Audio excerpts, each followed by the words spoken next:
Hello, people of the internet, how's it doing? So, I want to talk about internet scams and phone scams and things like that.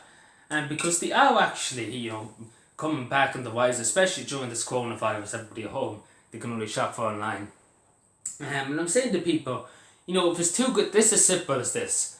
If it's too good to be true, it's not true. Simple as that. If it's too cheap and the product's very new, it's not true. Simple as that. That's something that's straight on the bat. That should be a first thing, and especially to do with different things like this. You get a pop up on your computer, things like that. Now recently, somebody did contact me and that happened to them. And obviously, and I will say this straight, this country, the guards in this country that's in the fraud department, in that department, are absolutely useless and can't track down anybody. Because half these people are from India, they're not from anywhere else. There's not really any Irish scammers really, as far as I'm aware. There could be two or three of them around, but the majority of these scams do come from India or Nigeria or down in them countries.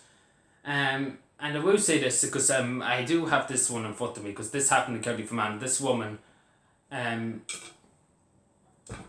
had a pop up from obviously, and she rang a number and everything like that.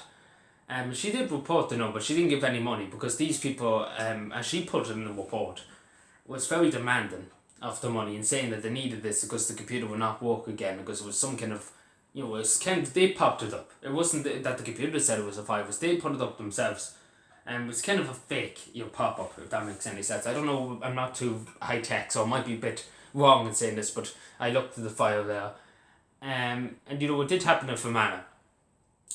But the PSNI, this is just putting an example of Irish guards. The PSNI went to the ends of the earth to try and find out who these people were, and then found out that they were in India. They did try everything they can to obviously get these people in India, but obviously the Indian authorities, and I will say this for the Indian authorities, they are very corrupt, and they are very useless. That's putting it straight. They are useless. These people, these majority of the scammers, the phone scammers and things like that are in India, and the police know. The police are getting little bribes in the post, and there's nothing being done about it. There's really nothing being done about it. Half these scams, it could be traced down. And as I was saying with that, it was traced down, and the PSNI basically didn't do anything in India. It wasn't the PSNI's fault. They just wouldn't do anything in India. The police wouldn't do anything. And it's the same because this happened once before, and I remember this happening, and this happened down the country. I don't know whereabouts down the country, but it was the same thing. Some popped up on their computer saying it was locked and they couldn't access it unless they rang this number. And in this country they wouldn't find a leaf from the tree, to be honest. But yeah, you can see where I'm coming from. We need to, I suppose, force the Indian authorities, first of all, in this country. We need to have some kind of backbone in this country. Because this government, are afraid to annoy any ambassador to any country.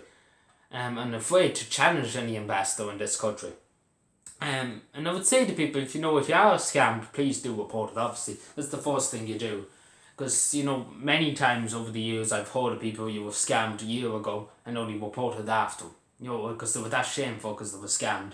And I even know 3 or 4 people who I know personally who said they would never be scammed. They were always like this type, I'm too clever for these people, I'd never be scammed, things like that. And it turns out they were scammed.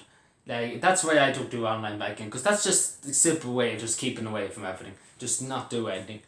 And this happened to them. And they were afraid to admit it, because I said, there's people out there a lot cleverer than you. And that's the same thing. There's always somebody in the world that's a lot more clever than you think. And there's somebody always cleverer than you. And I admit that. There's people cleverer than me, and I know that. And they will make mockeries out of me if I let them get away with it. Like Matt Carty, for a start, he has a higher... Like, he would be able to... Matt Carty, I'm not saying he's involved in any of this, but he'd be able to quickly, get me in the debate and everything like that, because he's able to think quicker and everything like that. But yeah,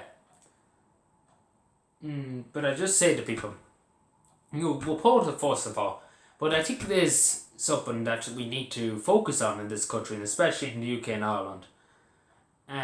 That we need to put pressure on the Indian authorities to do this, because these majority of scams are in India. Some of them are in Nigeria, Nigerian prince and things like that, such rubbish. But we need to put pressure on these people. We need to, put down our boot and say enough's enough. Because, these people are just going to keep doing it. These people are very senseless. Like, I was looking up a few YouTube videos of people who can trace down scammers. And these people don't care if they're a 95-year-old man who, has, tons of illnesses. They don't care if somebody was on their last breath. They're going to take every cent off you. And this shows you that these people don't care. And the only way they will care, if they if we put them into a prison cell, then they will care. Because these people just continuing, they're making a fortune out of this, and it's not fair. It's not fair on the people that they're scamming, because they take advantage of vulnerable people. They take advantage of people that are sick, people that are ill, and people who have special needs, disorders.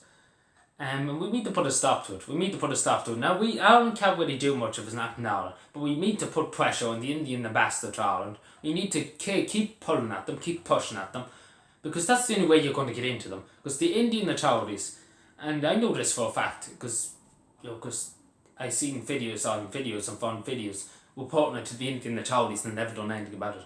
Like, the only way you're going to get through to these, and I say this straight to people, the guards who did that, is to annoy the ambassador to Ireland, annoy the ambassador to England if they do scam, and just put pressure on, put the almighty pressure on them. Because that's what they're there for. They're not there to sit in an office in Dublin and pretend that they do work and they don't do anything. So, they might as well do something, because the Indian authorities, police force over there, are useless in dealing with that kind of crime. We need to put a stop to it, because they can be traced back. Some of these phone scam setters, can be traced very easily. Same with online scams, they can be traced. Some of them are not as clever as they think. But we need to put a stop to it. Because every day, as we speak now, probably 3,000 people across this world are being scammed by scammers, saying for everything under the sun. So as we speak now, 3,000 people could be losing out, could be nearly 500,000. Like, you don't know. And we need to put a stop. We need to keep putting pressure. There's the County Council. But we need to do something about it. But anyway. So yeah, thank you for watching. This is Sky for more, and bye.